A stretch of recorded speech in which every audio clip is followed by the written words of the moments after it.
Žvelgiant į šiuos vaizdus šiandien, sunku patikėti, kad jie buvo filmuoti vos prieš kelias dienas. Klaipėdoje lyja, o pilkas lietus, bent artimiausiomis dienomis, slopins įsibėgėjančio rudens spalvas. Tačiau nusiminti neverta. Kiekvienas metų laikas turi savo grožį, o jo įvairovė primena, kad niekas nestovi vietoje. Tad verta džiaugtis tuo, ką turime dabar. Šiame trumpame siužete, kaip ir yra buvę anksčiau, kviečiame jūs pasigrožėti mūsų krašto gamta ir bent trumpam persikelti į unikalų Lietuvos kampelį, Juodkrantę. Pajuskite rudens pradžią, išgirskite gamtos garsus ir leiskitės į šią trumpą, bet spalvingą kelionės akimirką.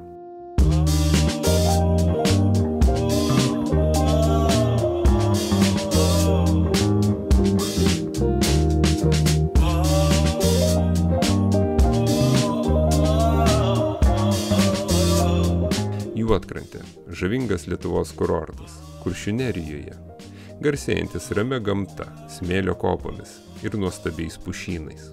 Rudenį ši gyvenvietė atsiskleidžia ypatinga dvasia. Poilsiautojų minios jau išsisklaidžiusios. Laikas tarsi sustoja ir galima pabūti ne tik su gamta, bet ir su savimi.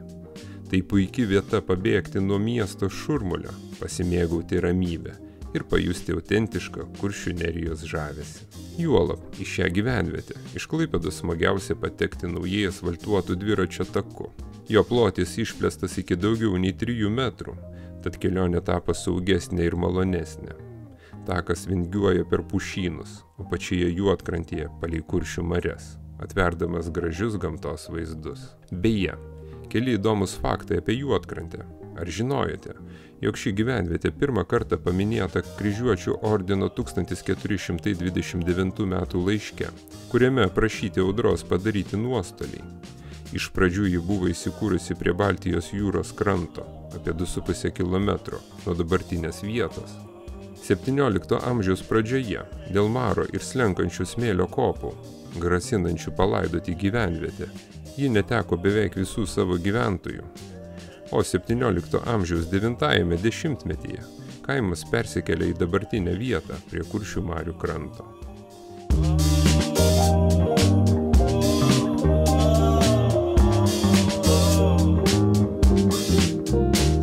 Tebūnie šis tekstas nuskambėjo lyg kokia reklama, bet tie, kurie vertina gamtą ir ramybę, žino, jog Kuršių Nerija gražiausia nuo rudens iki vasaros pradžios. O mūsų idėjiniam projektui reikia jūsų patiktukų ištisus metus, kad Klaipėda TV taptų pripažinta virtualios erdvės dalimi. Galbūt vieną dieną ji taps ir tikra televizija, kas žino.